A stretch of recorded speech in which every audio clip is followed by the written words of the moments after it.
Hey there, welcome back. Shubham this side. Now in this lecture, let us talk about what is an API and lot more things regarding theory as well as some practical concept. Now this lecture is not important, but if you are a beginner, I strongly recommend to follow this lecture properly. We are going to discuss about lot of concepts that are not important for our project or this course, but they are important in general for your knowledge as a developer. The first thing is, what is API? So API is basically application programming interface. Okay, this is a full form. You will find tons of definition online. But what API is? In simple word, API is a middleman. So whenever we have different projects, now these projects can be different application. Whenever we have different application, we need something to connect both of them. And to connect both of them, we have API. Now I'm going to take general example so you will have better understanding of each concept. Suppose you are using Uber, and if you are aware about this, Uber utilizes maps, Google Maps. How they are connected? They are connected through APIs. That's where this middleman come into picture. Now this middleman is important. This API part is important. This middleman not only help us to connect two different projects, two different separate projects. Here, if I talk about Uber as well as Google Map, these two are two different projects. But this API also help us to work as a middleman for our own application. Maybe we have a website and a mobile app. So if we want to connect both of them, we can utilize this through API. There are a lot of theory that we are going to talk about, but this is a basic example or a basic definition to API. And I strongly recommend everyone to learn about this, that refer API as the middleman. Now the formal definition will help you to understand about its full form as well as that how this work as a middleman between two application to talk with each other. So this is a basic definition. Now the next thing is some real life example. So till now you understood, okay, this is a middleman, but how I can generalize this? Let's take a real life example with restaurants. So if you have ever visited a restaurant, maybe for dinner, for lunch, you are basically the client. So you are the client, you are going to send some order for food, or you are going to order something for lunch, dinner, whatever you want. And then we have some kitchen where food is cooked. So we are going to call this as server. So we have this kitchen, or you can call this as server. Now API is actually our waiter or someone who is the middleman. API is going to take your request, send this request, send this data. Okay, you ordered some soup, maybe you ordered something else, and you send this request to your API. Now API is going to take this request to the kitchen, and then kitchen is going to prepare your food, send the food with API in the form of a response, and then API get back to you and bring you the food. Then API maybe just get into the kitchen server, get the bill, bring the bill to you, take the money from you, get back to kitchen. So all of this data, all of this talking, all of this transition is done between client and server through API. That is our middleman. I know this is a silly example, pretty basic example, but if you are a beginner, this example is going to help you a lot to generalize things in future also. So this is one part, this is the basic part of API, that it's a middleman that help us to connect two projects, two application or two services. But what type of API we have? So at currently we have three type of API. The first one is private, the second one is partnered, and the third one is public. Now all three are important, and if you are working on a big business, if you are working on a big company, chances are you are going to work on all of three. And I'm going to take three examples as well for three different sections. The first one is private. Now what exactly is private API? I will be talking about this in a minute, but just refer this within organization. The second thing is partner API. Now when we design some content, when we design API specifically for our business partners, specifically maybe for certain groups, At that point of time, we refer to as partner API. You can call this as business. Now the third one is public API. So when everyone is allowed to register as a user and access the content, access the data, this is known as public API. So any third party application is allowed to register and access this. And I will take example of all three. Just remember we have three types: private, partner and public. Let's talk about private. So if I jump onto the private API, suppose I have my own logics, I have created all the functions, all my requirement, and I have a proper database, I have user registered. Initially what I did is I created this backend with my Django REST framework. Let me call this as DRF, Django REST framework. Python, Django, everything is used, and maybe I'm using database as SQLite or maybe MySQL. So everything is working fine. Now here I'm going to create a website. This website is connected to my backend and this is my database. Everything is working fine. But maybe I want to create a desktop application or maybe Android application or iOS application. Now with these type of requirement, we don't create backend again and again for each requirement. What we do is we utilize our API. At currently our website is connected with our backend through this API.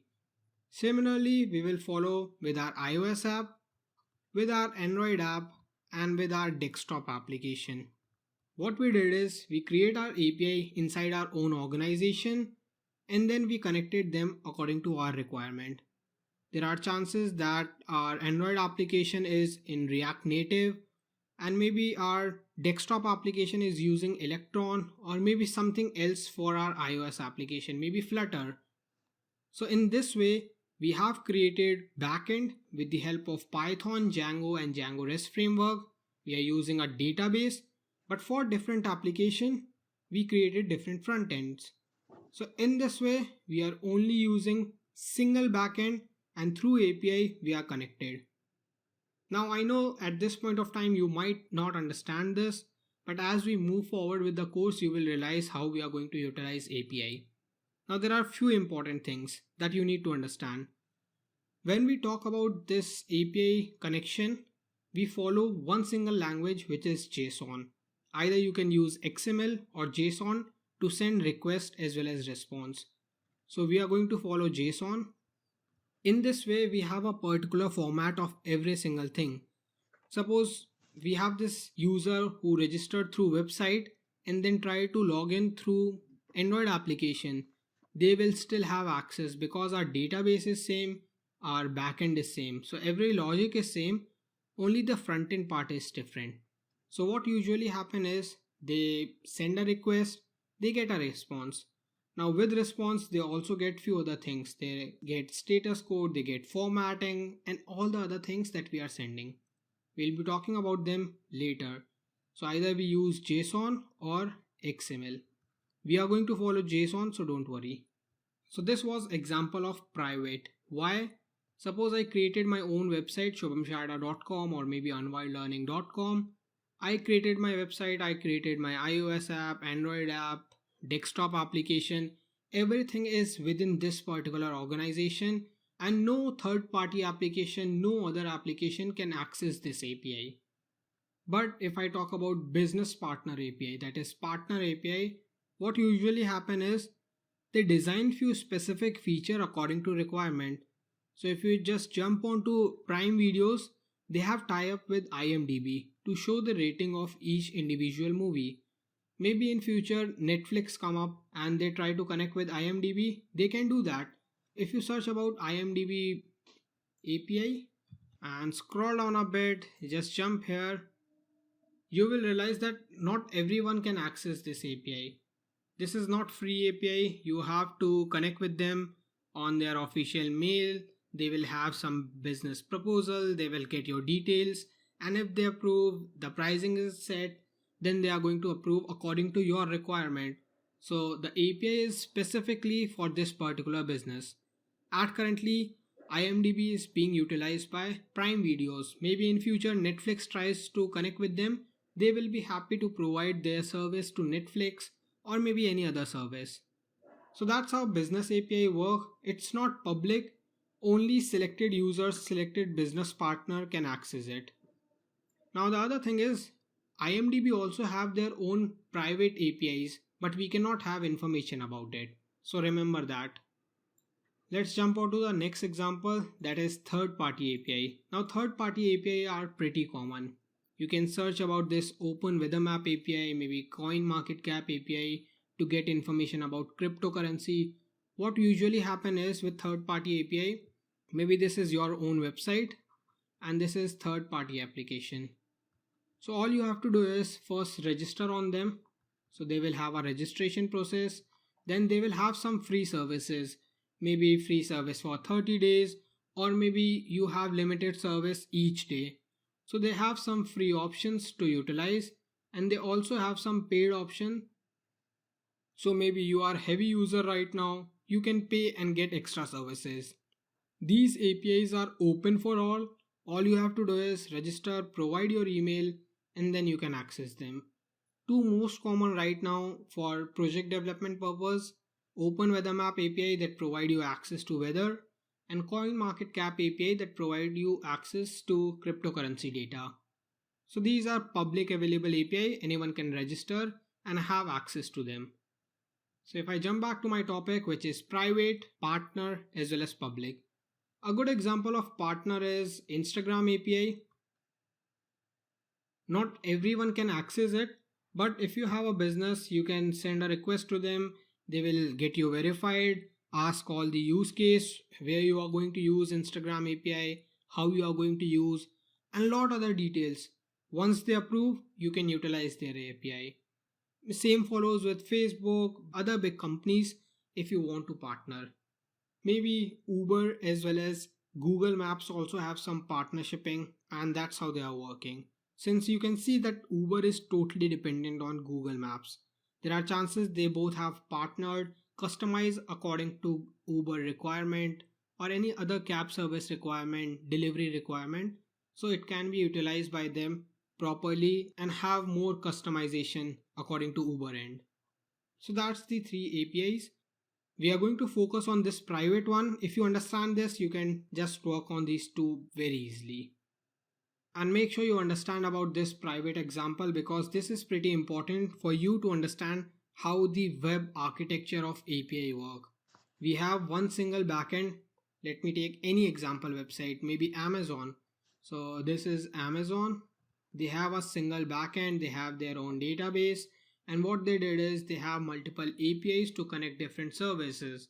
Now their API can be private to connect their web application with backend, their iOS application with backend, Android with backend. Then they have some business APIs to connect different services. Maybe Amazon is connected with Prime Videos, so that can be a business API. Maybe Amazon can be connected with a third party application to show their product, or for referrals, for affiliate, so that can be a partnership. And then Amazon, they have their own public APIs to show their product. So that's how a big application utilize all three type of API. I hope you got the idea. Just make sure you understand the private one properly. Remember, all the four API type are same, but how they use is different from the front end.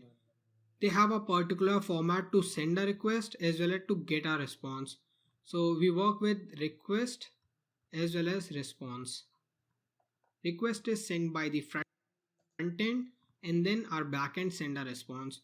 So maybe if we are working on a IMDb clone, maybe we create movie list. So request is sent by a front end that get me all the movies starting with S. That's a request from front end. In our backend, in our database, we search about all the movies that start with S, and then we send a response.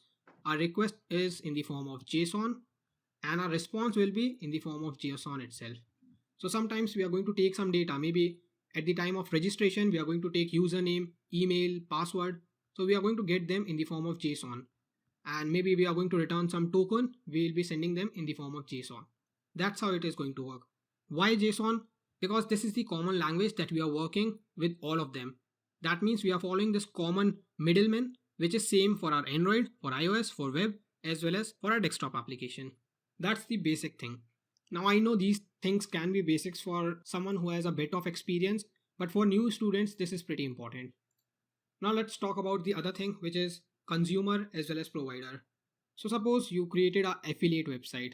Don't worry, you don't need to understand anything about affiliate, but just think you created a e-commerce website to show all the products. So this is your website and you are trying to show all the mobile phones. So you get data from Amazon API, you get data from eBay, and you also get data from Flipkart. These are all the common website all over the world. So you have Amazon, you have eBay, you have Flipkart. All of them have provided you API and they are sending you data regarding mobile. And this is your website. All you do is you get data from all of them and show on your website. So the common thing that you need to understand is at this point of time, you are consumer and all of them are provider. That means they are providing you all the information, they are providing you all the details, and you are the consumer, you are getting information from them. The other important thing is they have their own set of documentation. That means each one of them provide a proper format to you.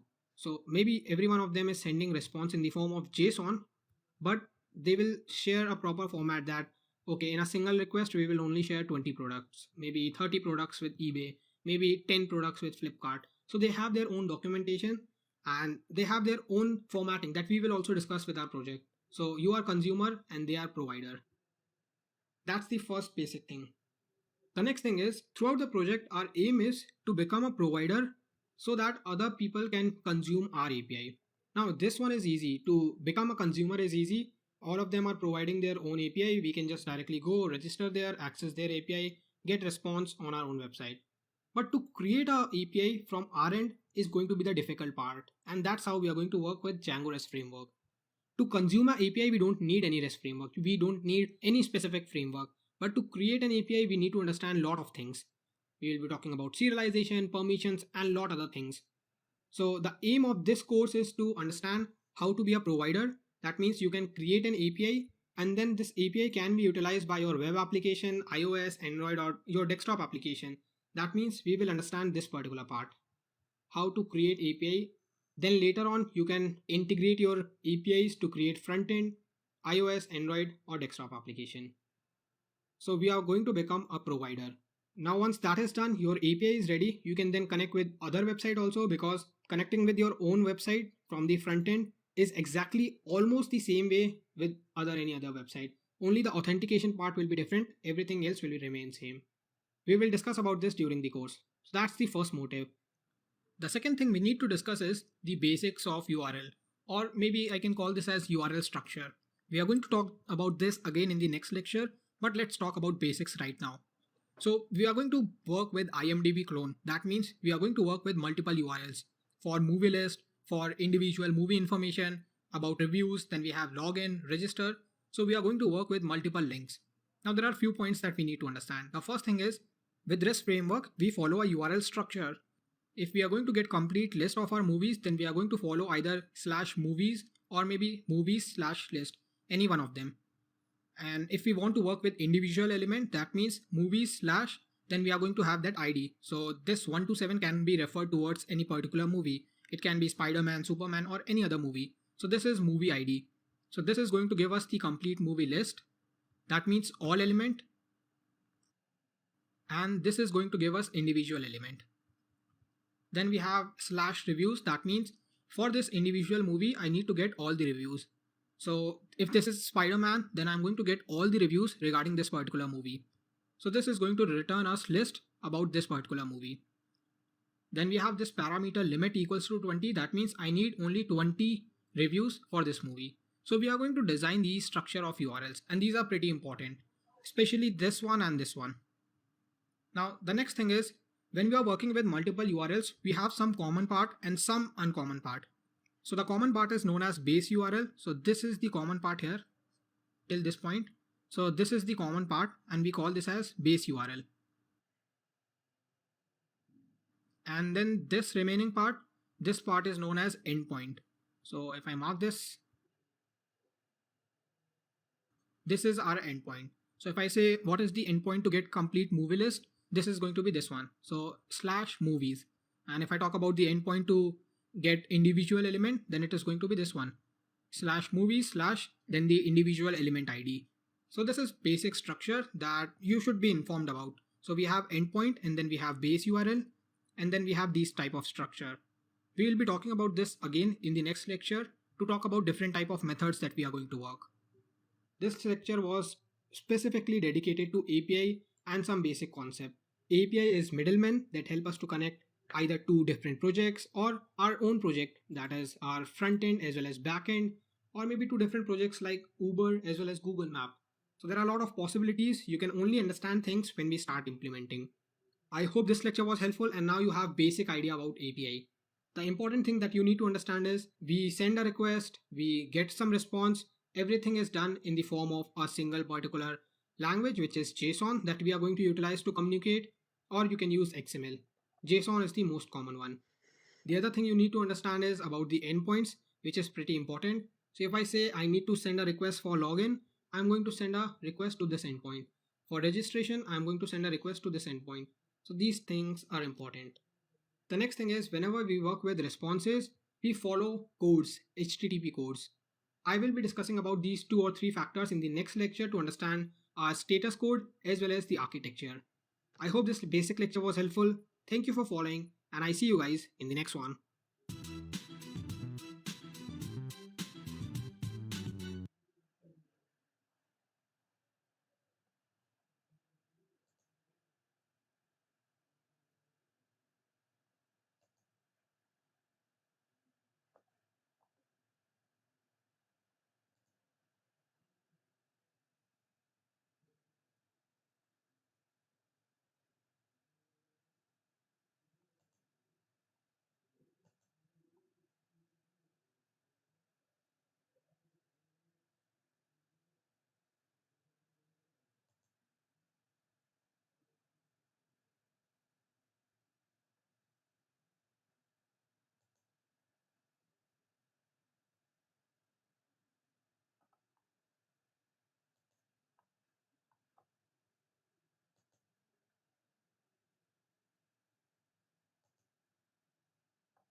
Hey there, welcome back. Now in this lecture, let us discuss about REST. So basically, REST is an architecture which follows some patterns for everything. So there is a proper architecture to design our API. So that means if we design API using this REST architecture, we are going to get REST API. It's simple, it's the easiest thing that I can understand. But then this REST architecture have some rule currently for endpoints, for methods, for header, for data, everything else. So if we are following this architecture to design our API, we are going to get REST API. That's the simple thing that you need to understand. Now let us talk about all the things that define this REST architecture. So the first thing you need to talk about is endpoint. And the second thing that we need to take care about is our methods. Then the third thing will be our headers. And then the fourth thing will be the data, the body. So if you remember, we already discussed about this endpoint, how these endpoints are structured, how they are followed. One quick additional change that you might see in different URL structure of website is if you are working with API specific URL, so there are chances you are working with Twitter API, you are working with Facebook API. Most of them have something like developer.twitter.com or api.facebook.com. So there are chances either you are going to work in this URL, in this structure, or we can follow a structure as your domain name slash API slash then your endpoint. So currently this is our domain name. So instead of this, what we are going to have is a movie list. Here we are going to have movielist.com slash API then slash this movies or movies list movies 127. So whatever our endpoint is, this is going to be the URL. So there are two ways that can be followed. Either we are going to follow api.movieslist.com or movieslist.com slash API. So It depends on different type of website. The examples that we are going to take as CoinMarketCap, Twitter, Facebook, or any other big service, they usually have different domain, or I can say it's different subdomain to handle their API. It is not going to affect much. This is something very basic which most of the students are not aware of. It's not required for you to understand this right now, but you should be aware of this. The second thing is going to be the methods. So whenever we interact with our API, we send some request, we get some response. Now these requests are of different type. Maybe get, maybe create, maybe update, and keep on following. So we call them CRUD. So if I talk about them individually, we call them CRUD. Create, retrieve, update, and delete. Create is known as for post, read is known for get, update is known for put, and delete is known for delete. Post means to create a new element. If I talk about movies, we are working with movie database, we are creating a something IMDb clone. So if I add a new movie, it is going to be post. That means adding a new movie. If I am getting all the list of movies, that is going to be this get method. That means I'm either getting the individual movie or the list of movie. That means I'm just getting the information. So it's either individual movie or the complete list. If I'm trying to update any movie, maybe this is the movie number 127. If I'm trying to update this movie 127, then this is a put request. And if I'm trying to delete this movie which is 127, then this is a delete request. We'll be talking about this a lot throughout the course, as well as about the endpoints also, because we are going to utilize them with each and every lecture. Now let me discuss something really important about these two URL patterns, which is pretty common. And since we are working with REST API and now you understand about these CRUD operation, it is good time for you to remember this. So we are going to mainly work with these two type of URL. So if you are working on Amazon, there are two type of links. Either you are going to get all the list of item or you are going to get individual item. Here we are working with IMDb clone. That means either we are going to get the complete list, that is complete list of movie, or we are going to get individual element. So we are going to mainly work with these two type of URLs. In future, any type of project you take, you have these two type of URL. Let's talk about Facebook. Either you are going to get complete list of different status or you are going to work with individual status. Maybe Instagram, maybe Twitter. Either you are going to get complete list of tweets or individual tweet. So that's how most of the website work. Now there are other URLs also, that login, account, logout, profile page. There are different other URLs, but these two are most common. Now this is going to give us the list, the complete list of all the movies, or if we have any restriction, and this is going to give us the individual information, that is the individual element. So when we are working with this type of link, which is movies, which is going to give us complete list, we are going to send a get request. Now this get request will help us to get complete list of movies. And here we can also send a post request, so we can add a new element in this list. So these two type of method we can add. Here we cannot perform put. That means we cannot perform update, because update can be performed only on specific item. We cannot perform update on a complete list. And similarly delete. We are not going to delete complete list. We can delete individual item. So remember, with this type of URL, we can add get or post, which is to get complete list or to add a new element or new item in this list. Now here with the second type, with this individual element, we can get the information of this specific movie, movie name or anything else. Then we can perform put. That means we are going to update this specific movie. Maybe we want to update the movie storyline or cast or maybe the name of the movie. So this is going to help us to update. Then we are going to have third method, which is to delete. So that means we can delete this movie. So these three methods can be performed here. But we can add delete method here also. That means we are going to delete all the elements, all complete list. No one wants to do that. So you need to remember this. When we are working with complete list, either we can add one individual element or we can get complete list. Here we can get information of this individual element, we can update this element, or we can delete this element. This is something really basic at this point of time. We will discuss about this a lot more. Now this is the ideal, or I can say this is the best use case of URL structure. But throughout the course we are not going to follow exactly the same. The thing is, we are going to perform same function with different methods. What I mean by this, if you remember, we are going to work with class-based view. That means class-based view have maybe 3 or 4 methods we are going to discuss. So what we are going to do is, first we are going to do something similar with the first method, then we are going to work with something similar with second method, then again something similar with third method, because we need to understand all 3 methods.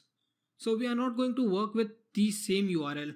What I am going to do is, with the first method I am going to work with this URL, then maybe in the second method I will change the URL for the second method, or I will add a new URL for the second method, and for the third method I can add new URL.